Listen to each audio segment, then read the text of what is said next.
Hello everyone, my name is Ria Bora and I welcome you all to the first class of class 11th economics. The flow of classes will be in both the languages, English and Hindi. Classes will be conducted thrice a week, that is Monday, Wednesday and Friday, and it will be uploaded around 7 p.m. Since the classes are recorded, so in case you have any doubt, you can write them in comment section and we will cover the same in the next class. You can also reach out to on my Instagram and Telegram. The link is given in my description. We will also be conducting live classes once or twice in a week or two, or as per the demand of the students. So in case you have any problem, it will all be covered. So without wasting any time, let's start with our first class of class 11th economics. First, I would like to introduce with the syllabus of class 11th economics that what do we all have in it. It is comprised of two books, or we can say two parts, that is statistics and microeconomics. In statistics, we'll be covering collection, organization and presentation of data, जहाँ पे हम बार diagram हो गया, हमारे और graphical representation हो गया, ये सबको हम पढ़ेंगे, right? Then we will be covering measures of central tendency, that is mean, median, mode, measures of correlation and index number. Then we have microeconomics, where we will be covering consumers equilibrium, demand, elasticity of demand, production function, cost, revenue, producers equilibrium, supply, market forms and price determination. All this comprise of your syllabus of class 11th economics. I hope I am clear. And now let's start with the topic, the first topic of our first class. Okay. So now let's study about what we are going to study. How many of you know what is exactly economics? Let me tell you. First, economics is derived from two Greek words, which is oikos and nemen, where oikos means a house, nemen means to manage. Therefore, economics is the study of household management. Simple. अब वो घर के level का भी management हो सकता है, वो कंट्री के भी लेवल का हो सकता है, इंडिविजुअल का भी और होलसम का भी. जब हम इंडिविजुअल के लेवल का मैनेजमेंट पढ़ेंगे तो उसे हम माइक्रो इकोनॉमिक्स कहते हैं, और जब हम एग्रीगेट या होल कंट्री के लेवल का स्टडी करते हैं तो उसको हम मैक्रो इकोनॉमिक्स पढ़ेंगे. मैक्रो इकोनॉमिक्स आपका क्लास 12th का पार्ट है. It is not the part of class 11th. Okay, so economics is derived from two Greek words, oikos and nemen. Oikos means a house, nemen means to manage. Therefore, economics is the study of household management. क्या ma'am हम ये paper में लिख सकते हैं? जी हाँ, आप ये पेपर में बिल्कुल लिख सकते हैं. You will get extra marks for this information. Now let us study the legal definition of economics. Economics is the study of how all people use limited resources, how all people use limited resources to satisfy unlimited wants. Now what are these two terms? आप कभी भी देखना, आप कहीं भी पहुंच जाओ, आप कितने ही बड़े अंबानी बन जाओ, आपको कुछ भी लाइफ में करना हो, आपको एक प्रॉब्लम हमेशा फेस करने को मिलेगी, and that is that you will always have unlimited wants and you will always have limited or scarce resources. कि आपके पास रिसोर्सेज की हमेशा कमी होगी. रिसोर्सेज क्या हो सकते हैं? रिसोर्सेज हो सकते हैं आपका टाइम, आपका पैसा, या आपकी हेल्थ, या वो कोई भी चीज जो कि आपकी वांट्स को पूरा करने में आपकी मदद करेगा. Okay, you will always face this problem of decision making कि हम अपनी वांट्स को, हम अपने डिजायर्स को कैसे पूरा करें अपने लिमिटेड रिसोर्सेज के हिसाब से. अब फॉर एग्जाम्पल, आज अगर आपको कहीं घूमने जाना है तो आप सबसे पहले तो ये देखोगे ना कि क्या आपके पास उस घूमने जाने का बजट है, कि अगर आपको सिंगापुर जाना है तो क्या आपके पास सिंगापुर जाने का बजट है, या आपको अगर मुक्तेश्वर जाना है तो आपको क्या आपके पास पैसे हैं उतने कि आप वहां तक जाओ, वहां पे रहने का खर्चा, खाने का खर्चा, घूमने का खर्चा, ये सारा time, health, all these things, you have to take care of all these things कि क्या ये चीज आपके पास अवेलेबल है, तभी तो आप अपनी कोई डिजायर पूरी कर पाओगे।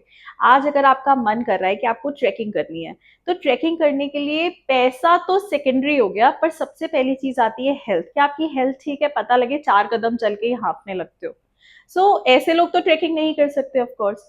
So you have to check that whether you have resources available to fulfill your wants or not. क्योंकि अगर ऐसा नहीं है, then you have to manage those resources so that you will be able to fulfill your wants. तो आप हमेशा देखोगे कि ये लड़ाई हमेशा चलती रहेगी, चाहे आप लाइफ के किसी भी स्टेज पे पहुंच जाओ, you will always have unlimited wants and you will always have scarce or limited resources. अब आगे बढ़ते हैं wants के ऊपर। wants मतलब चाहत, desires, जो कि humans में common होती है। तो लोग उनको पूरा करने के लिए क्या करते हैं? काम करते हैं, एक्टिविटीज करते हैं। So now this lead us to the next topic, that is human activities. What are human activities? जो भी हम काम कर रहे हैं वो human activities होती हैं, right? जो भी human activities perform कर रहे हैं वो human activities होती है, right? They are divided into two categories which are very important. First is economic activities and second is non-economic activities. Ma'am ये क्या होता है economic activities और non-economic activities? Economic activities are those activities which people undertake to earn money or create an income. हम वो सारी activities को economic activities कहते हैं जो लोग परफॉर्म करते हैं ताकि उनको पैसे मिले, राइट? वो एक इनकम जनरेट कर पाए, अपना गुजर बसर कर पाए। उन सारी एक्टिविटीज को हम इकोनॉमिक एक्टिविटीज कहते हैं। ओके, अब मैम नॉन इकोनॉमिक एक्टिविटीज क्या हुई? Just opposite.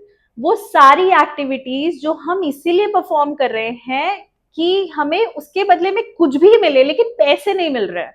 हम उसके बदले में इज्जत मिल रही है, प्यार मिल रहा है, कुछ भी मिल रहा है, पर हमें पैसे नहीं मिल रहे हैं। हम अपनी खुद की सेटिस्फैक्शन के लिए कर रहे हैं। फॉर एग्जाम्पल, एक माँ है या कोई भी ब्रदर सिस्टर एनी पर्सन, वो खाना बना रहा है, फर्क पड़ता है जगह का, राइट?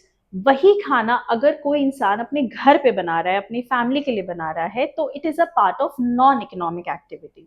पर अगर वही खाना वो इंसान किसी रेस्टोरेंट में बना रहा है एज अ शेफ, तो it will be an economic activity. वो इसलिए नहीं बना रहा है कि नहीं यार लोग आएंगे मेरे खाना खाएंगे and then they will be happy. No, वो उसके लिए घर बहुत है।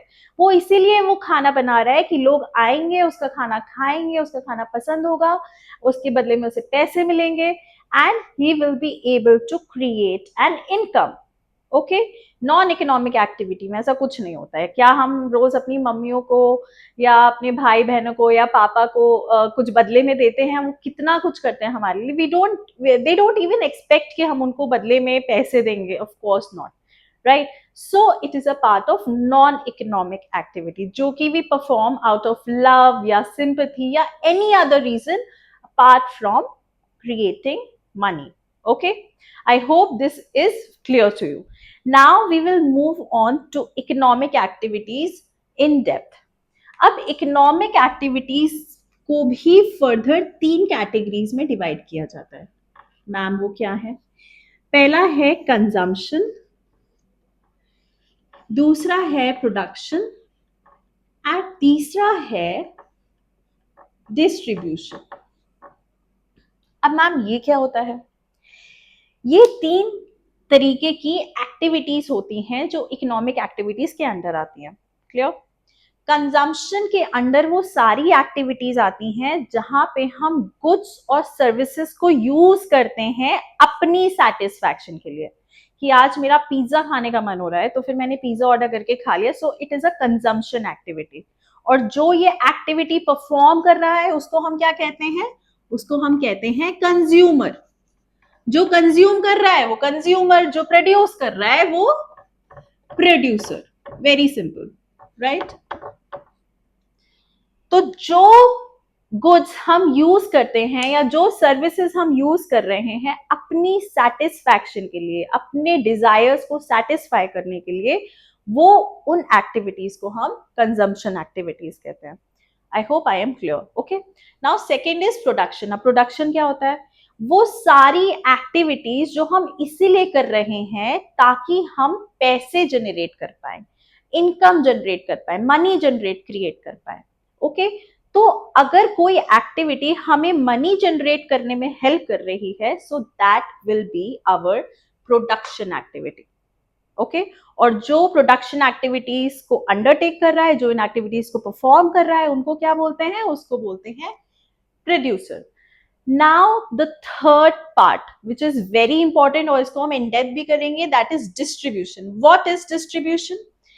Economic activities which studies how income generated by the how income generated is distributed among FOPs. How income generated, कि जो भी पैसे यहाँ पे जनरेट हो रहे हैं, is distributed as FOPs. It is a very important concept. FOPs क्या होता है? Factors of production. मतलब वो सारे फैक्टर्स जो हमको प्रोडक्शन में हेल्प करते हैं, they are known as factors of production. कौन कौन से फैक्टर्स होते हैं फैक्टर्स ऑफ प्रोडक्शन के अंदर? First is land, second is labour, third is capital, and fourth is entrepreneurship.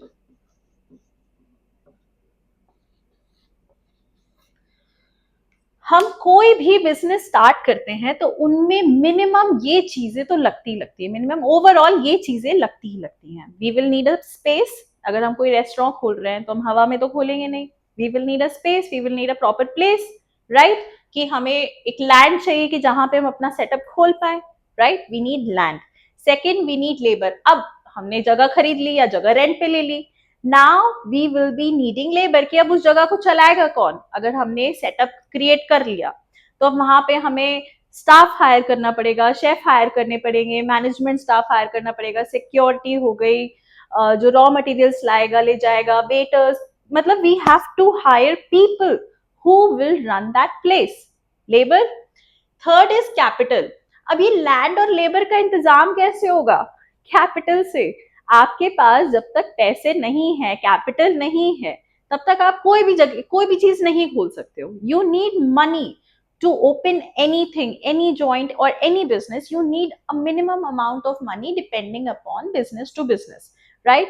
So third very important part of factors of production is capital, which you need to run your business, to start your business, right? And fourth is entrepreneurship. आपके पास land है, labour है, capital है, लेकिन अगर आपके पास ये नहीं है, अगर आपके पास कोई ऐसा बंदा नहीं, आपके पास एक विजन नहीं है, आपके पास कोई लीडर नहीं है जो कि आपको कहीं पहुंचाने की स्किल्स रखता हो, so it is all waste. Okay, ये जो MBA के कोर्सेज होते हैं और ये ऑल दीज प्रोफेशनल कोर्सेज, ये आपकी स्किल एनहांसमेंट कोर्सेज होते हैं, सो दैट आपकी एंटरप्रेन्योरशिप स्किल्स बढ़े, आप किसी भी सिचुएशन में लोगों को हैंडल कर पाओ, सिचुएशंस को हैंडल कर पाओ. कोई भी क्राइसिस आ जाए तो तुरंत पैनिक नहीं आ जाओ कर जाओ, राइट? ये सारे आपके एंटरप्रेन्योरशिप स्किल्स होते हैं. अब इन लोगों को इसके बदले में, कि इतनी मेहनत हो रही है इन फैक्टर्स ऑफ प्रोडक्शन की, तो इसके बदले में उन्हें मिलता क्या है? लैंड. अगर आप कहीं भी लैंड आपने खरीद के रख भी लिया तो बेस मिनिमम से मिनिमम क्या मिल जाएगा? रेंट तो मिलेगा उस लैंड का. आपने फॉर एग्जाम्पल आज एक घर खोला, घर बनाया और आपने सोचा इसको किराए पे चढ़ाएंगे, तो आपको मिनिमम वो क्या देगा? रेंट देगा, राइट? अब लेबर को क्या चाहिए बदले में? लेबर को चाहिए वेजेस, दिहाड़ी. कोई भी इंसान को आप अपने यहाँ पे काम करने के लिए लगा रहे हो तो वो फ्री में काम नहीं करेगा, वो बदले में मांगेगा तनख्वाह, वेजेस, दिहाड़ी. Okay, now third is capital. Ma'am capital को क्या चाहिए? आप बस एक इतनी बेसिक सी बात समझो कि अगर आपके पास आज 10 लाख रुपए हैं, या 100 रुपए भी हैं, या 200 रुपए भी, कितने रुपए भी हैं, और उनको अगर आप एक बैंक में डाल दोगे, तो मिनिमम से मिनिमम 5 से 6 से 7% तो आपको इंटरेस्ट मिलेगा ही मिलेगा, राइट? तो आप वो पैसा छोड़ के, वो इंटरेस्ट छोड़ के आप उसको किसी ऐसी जगह पे लगा रहे हो जहां पे वो इंटरेस्ट की श्योरिटी नहीं है कि वो इतना पैसा मिनिमम मिलेगा कि नहीं मिलेगा, राइट? तो उसको, कैपिटल को क्या चाहिए minimum? Interest, right? Now fourth, entrepreneurship. आप इतनी मेहनत कर रहे हो, आप कोई सेटअप कर रहे हो, आप अपना सारा दिमाग लगा रहे हो, सारी स्किल्स लगा रहे हो, जो प्रॉब्लम्स आपने कभी फेस नहीं करी हैं, आप आज उनको भी फेस कर रहे हो, उनके बारे में पढ़ रहे हो, 4 लोगों से बातें कर रहे हो, इतनी मेहनत क्यों कर रहे हो? किस चीज के लिए? प्रॉफिट्स। क्योंकि आपको भरोसा है कि जो काम मैं कर रहा हूं वो मुझे आज नहीं तो कल प्रॉफिट्स जरूर देगा, इसीलिए हम इतनी मेहनत भी कर रहे हैं। तो एंटरप्रेन्योर्स को क्या मिल रहा है? Profit. Okay, I hope this is clear to you. Land gets minimum rent, labor gets wages, capital gets interest, and entrepreneurs get profit. Now we will do these three topics in detail कि what is consumption, what is production, हम ये क्यों statistics में, क्यों, क्या role है इनका, and GTP पे क्या रोल आता है इनका, मतलब हम क्यों पढ़ रहे हैं, ये इतना क्यों जरूरी है ये concepts, तो वो हम अब पढ़ेंगे। First is are consumption. हमने बेसिक पढ़ लिया है कि व्हाट इज कंजम्पशन। वो सारी एक्टिविटीज जो हम अंडरटेक करते हैं, वो सारे गुड्स और सर्विसेज का यूज जब हम करते हैं अपनी सेटिस्फैक्शन के लिए, अपनी वांट्स की सेटिस्फैक्शन के लिए, तो उस प्रोसेस को कंजम्पशन कहते हैं। जो कंजम्पशन कर रहा है वो कंज्यूमर है, right? Now the question arises कि why do we study consumption? So now you have to understand कि study of consumption is important because we have to find ways, हमें तरीके ढूंढने हैं कि how people spend their income on these three categories, which are first necessities, second is comforts, and third is luxury. आप किसी भी चीज का कंजम्पशन कर रहे हो तो वो देखना इन तीनों कैटेगरी में कहीं ना कहीं फॉल करेगा। या तो आप, वो आपकी नेसेसिटी है, जैसे कि आपकी दवाइयां हो गई, आपका बेसिक खाना हो गया कि आपको लगेगा ही लगेगा, या आपको चाहिए ही चाहिए मिनिमम, या तो आपकी वो नेसेसिटी है, या तो आपका वो कंफर्ट है, या तो वो आपकी लग्जरी है। Now I give you a very small example of, let's say, travelling. Okay, अब आपको यहाँ से अपनी स्कूल जाना है जो कि 10 किलोमीटर है। Okay, now it is a necessity कि आपके पास कोई व्हीकल हो, ठीक है, ताकि आप उसमें बैठ के स्कूल जा पाओ। नहीं तो रोज 10 किलोमीटर पैदल या किसी और, मतलब साइकिल से भी मान लिया तो बहुत टाइम टेकिंग है, राइट? ये टाइम आपका और बेटर चीजों में यूज हो सकता है। अग्रीड? तो आपकी नेसेसिटी है कि आपके पास एक व्हीकल हो so that you can go to your school, right?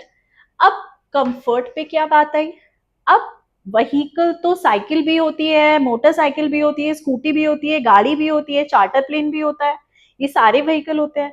Comfort की बात ये आती है कि अब आपको धूप में जाना है साइकिल में, या स्कूटर में बैठ के जाना है, या आपको कंफर्टेबली गाड़ी में बैठ के जाना है, राइट? तो वहां पे आती है कंफर्ट की बात। अब तीसरी चीज आई लग्जरी। अब गाड़ी वर्ना भी होती है और ऑल्टो भी होती है, और गाड़ी बीएमडब्ल्यू भी होती है। सो यहाँ पे बात आती है कि आप किस लग्जरी में ट्रैवल करना चाहोगे। मतलब see, Verna is very comfortable if you want to travel, right, to, if you want to go to school और any EV car in that case. पर अब यहाँ पे आप लग्जरी चाहते हो कि नहीं, मैं तो बीएमडब्ल्यू में ही जाऊंगा। So BMW is not your necessity. It might be comfortable, but it is equally comfortable as other normal budgeted cars. But BMW जिस कैटेगरी में, it is a luxurious category, right? So यहाँ पे consumption में हम ये पढ़ते हैं कि लोग कैसे अपनी इनकम को इन 3 तरीके के गुड्स में खर्च करते हैं, which are necessities, comforts and luxury. Okay, now यहाँ पे स्टैटिस्टिक्स का क्या रोल आता है? हम स्टैटिस्टिक्स इसके रेफरेंस में कैसे पढ़ते हैं? We study statistics, or the role of statistics here is in determining standard of living, in determining standard of living or and taxable capacity. See, statistics is a study of numbers, ठीक है, we know that much.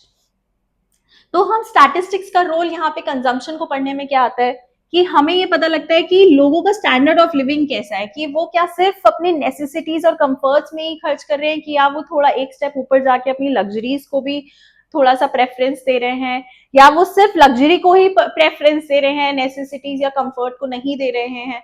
It could be anything, right? अब for example I give you very small example. So I need a bag. Okay, I need a bag to go to shopping. Now I am a mother of 2 kids, so I can carry a Gucci bag. जो छोटा सा Gucci bag अगर for example मेरे पास एक है कि I'll go, I'll show off and whatever the reason might be. और see, that is a luxury. ठीक है, carrying a Gucci bag is a luxury. But now I will see necessity and comfort also.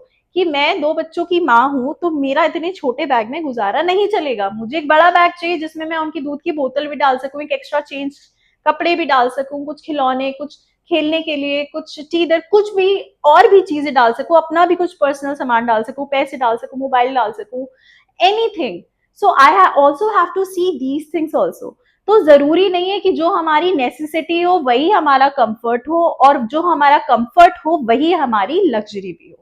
Okay, सो ये standard of living हमारा determine करने में हमको help करता है statistics.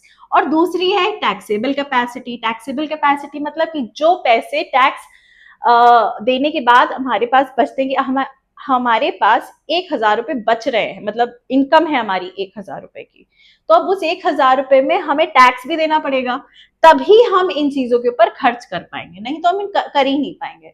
So role of statistics here is to determine standard of living and taxable capacity. I hope I am able to reach out to all of you and you all are able to understand these concepts. Okay, एक बार आप इन चीजों को, ये बहुत normal concepts हैं, थोड़ा सा in depth में पढ़ लोगे, लाइफ टाइम नहीं भूलोगे, हमेशा याद रहेगा, एंड यू नेवर नो कौन सी पढ़ी हुई चीज कब और कहाँ काम आ जाए. Okay, so we are done with our consumption. Now let's move on to our second part, which is the production. अब हम प्रोडक्शन को थोड़ा इन डेप्थ में करते हैं कि what is exactly production. Production is a process where we transform raw materials into finished goods. Production is a process where we transform the raw materials into the finished goods by increasing their utility according to the preference or need of consumers. Now understand this. Production एक ऐसा process है जहां पे हम raw materials लेते हैं. Raw materials, अब for example मुझे रेस्टोरेंट खोलना है, मुझे पिज्जा बनाना है, राइट? तो पिज्जा बनाने के लिए क्या लगेगा? पिज्जा बेस लगेगा, आटा लगेगा. अगर आप पिज्जा बेस नहीं खरीद रहे हो तो आटा लगेगा, मैदा लगेगा, देन आपके वेजिटेबल्स लगेंगे, थोड़ा फैट लगेगा, देन चीज हो गया, गैस हो गई, ये सारे आपके रॉ मटेरियल्स हैं, right? Now you are going to perform some processes over it ताकि उनकी यूटिलिटी बढ़े. अब मुझे पिज्जा खाना है तो मैं रास्ते से जाके अगर मुझे बना बनाया पिज्जा खाना है तो मैं रास्ते से जाके सारी सारी सब्जियां और सब कुछ सारे इसके इंग्रेडिएंट्स नहीं लेके आऊंगी. I will prefer a place जो मुझे बना बनाया पिज्जा दे रहा हो, राइट? कि मेरी नीड है, समय मेरी प्रेफरेंस है पिज्जा खाना, तो I will approach that place जो मुझे बना बनाया पिज्जा दे रहा हो, right? So I will go to a place जहां पे बना बनाया पिज्जा हो, right? So production is a process where raw material is transformed into finished goods.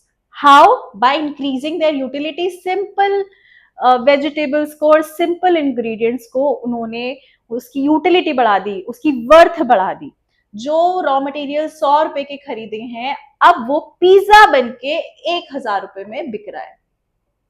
Utility बढ़ गई, लोगों की प्रेफरेंस और नीड के हिसाब से उसको ट्रांसफॉर्म किया कि अगर मुझे पता है कि यार मार्केट में नेपोलियन पिज्जा बहुत अच्छा बिक रहा है, लोगों को बहुत पसंद आ रहा है, तो अब मैं वो बनाऊंगी लोगों की प्रेफरेंस के हिसाब से, लोगों की नीड के हिसाब से, कि मुझे पता रहे कि ये मुझे पता है कि 1000 रुपए में बिकेगा pizza, right? So production is a process where raw material are transformed into finished good by enhancing the utility of the product by changing its form to needs of customer. Now, very important, production में एक बहुत important चीज आती है, वो होती है decision making.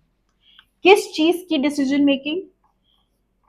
We have to decide always first what to produce and second how to produce. What to produce मतलब क्या दे हम मार्केट में कि लोग खरीदे, कि लोगों को लगे कि नहीं ये चीज तो हमें लेनी ही लेनी चाहिए। ऐसा कौन सा गुड या सर्विस हम प्रोवाइड करें मार्केट में जो कि मार्केट में बिके, क्योंकि ऐसा तो है नहीं कि हम कुछ सिर्फ बनाते जा रहे हैं और अगर मार्केट में कोई खरीदने वाला नहीं है, so that is a waste of time and money and resources, right? तो हम क्या बनाएं जो कि मार्केट में हम ऑफर कर पाए कि लोग उसको खरीदें as per the needs of customer. And second question arises, how, हम उसे कैसे बनाएं? दैट इज हमारी चॉइस ऑफ टेक्निक, कि हम पूरा लैंड कि हम पूरा लेबर की मदद से बनाएं, या हम क्या कहते हैं कोई टेक्नोलॉजी हायर करें। आज के टाइम पे ऐसी कोई चीज नहीं है जिसके लिए कोई टेक्नोलॉजी अवेलेबल नहीं है। आप मार्केट में जाओ, आप बस बताओ कि आपको एंड प्रोडक्ट क्या चाहिए, लोग उसी के हिसाब से आपको बनी बनाई मशीन तैयार करके देंगे।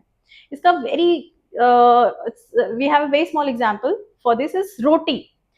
मतलब रोटी कहाँ से स्टार्ट हुई, इसकी मशीनरी कहाँ से स्टार्ट हुई कि एक इंसान बस रोटी, एक बहुत बड़ा प्लेस था, जॉइंट प्लेस था जहाँ पे खूब रोटियां चाहिए थी, तो वो चाइना में गया, उसने कहा कि भैया मुझे रोटियां बनानी है, राइट? मुझे ऐसा कुछ मशीन बना के दो कि फटाफट रोटियां निकलती चली जाए। तो उसने कहा ठीक है, चाइना में तो बस आपके पास प्रॉब्लम होनी चाहिए, उनके पास उस सबका सोल्यूशन है, आपके पास प्रॉब्लम होनी चाहिए, राइट? तो उन्होंने फटाफट एक टेक्नोलॉजी तैयार की और आज की डेट में आई गेस रोटी मेकर बहुत कॉमन है, और बड़े बड़े रेस्टोरेंट्स में, बड़े बड़े होटल्स में तो roti maker is very common, right? So you must have a problem, solution exist, okay? So choice of technique, कि हम लेबर की मदद से बनाएं, कि अगर हमें वो रोटी के लिए कोई इंसान बैठाना है कि नहीं भाई तू रोटी बेल, राइट? या हम टेक्नोलॉजी के हमने नई रोटी मेकर लगा दिया है कि नहीं यार यही रोटी बना बना के दे देगी मशीन, हमारा बाकी का काम आसान हो जाएगा ताकि हम अपने रिसोर्सेज दूसरी जगह डाइवर्ट कर पाए, राइट? सो ये प्रॉब्लम ऑफ चॉइस की व्हाट टू प्रोड्यूस, कि हम क्या गुड्स और सर्विस मार्केट में दें, और how to produce, choice of technique, कि हम उसको बनाएं कैसे। सो ये चीजें हम पढ़ते हैं प्रोडक्शन के अंडर। और प्रोडक्शन हमारी किसकी हेल्प से होती है? हमारे एफओपीज की हेल्प से होती है। हमारे एफओपीज क्या होते हैं? 4: land, labour, capital, entrepreneurship. I hope I am very clear to all of you. अब यहाँ पे नेक्स्ट बात आती है रोल ऑफ इकोनॉमिक्स की, मैम रोल ऑफ स्टैटिस्टिक्स की। मैम अब यहाँ पे स्टैटिस्टिक्स का क्या रोल है? कि प्रोडक्शन को हमने तो चलो पढ़ लिया, पर स्टैटिस्टिक्स यहाँ पे कैसे अप्लाई होती है? So study of production is because we have to measure, we have to compare productivity of different FOPs।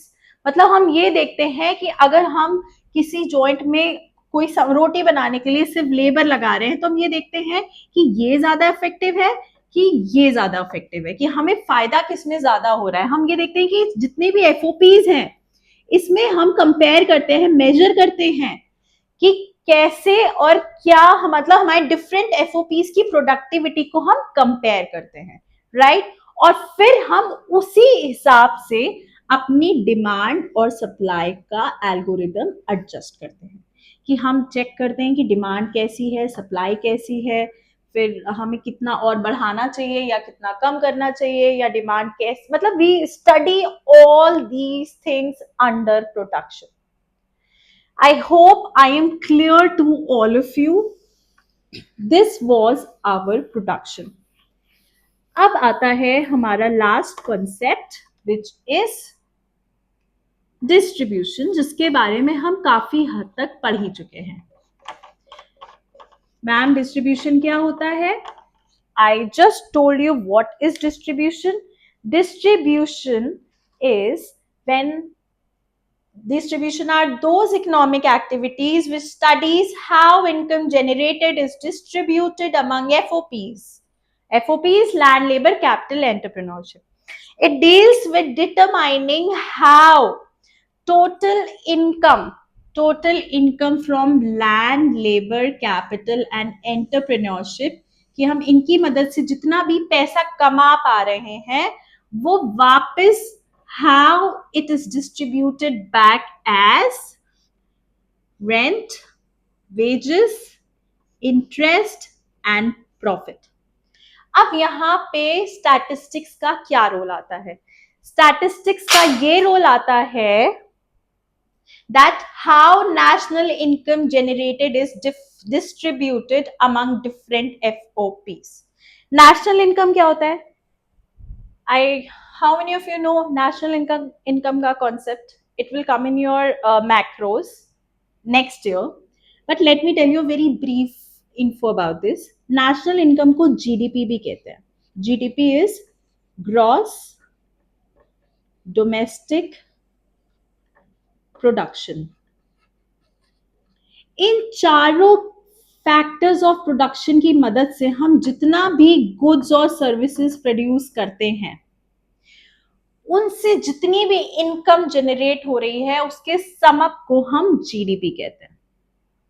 इसको हम लोग डिटेल में क्लास 12 में करेंगे. अभी के लिए आपके लिए बस इतना ही जरूरी है कि जीडीपी में बेसिकली क्या होता है और डिस्ट्रीब्यूशन का स्टैटिस्टिक्स का रोल क्या होता है डिस्ट्रीब्यूशन प्रोसेस में, कि हम नेशनल इनकम कैसे जो जनरेट हो रही है वो डिफरेंट एफओपीज में डिस्ट्रीब्यूट हो रही है, और जो भी हमें स्टैटिस्टिकल डेटा मिल रहा है वो हेल्प करता है हमें जो इकोनॉमिक प्रॉब्लम्स हैं कि अनइक्वल डिस्ट्रीब्यूशन हो रहा है नेशनल इनकम का और वेल्थ का, ये सारे एग्रीगेट्स, ये सारा डेटा हमें एक्वायर करने में, इनको कॉम्प्रीहेंड करने में हेल्प करता है.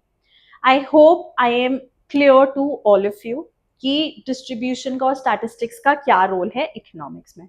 Okay, so now we will be summing up this class from till this topic distribution. Today we have covered what is human activities, what are human activities, economic activities, non-economic activities.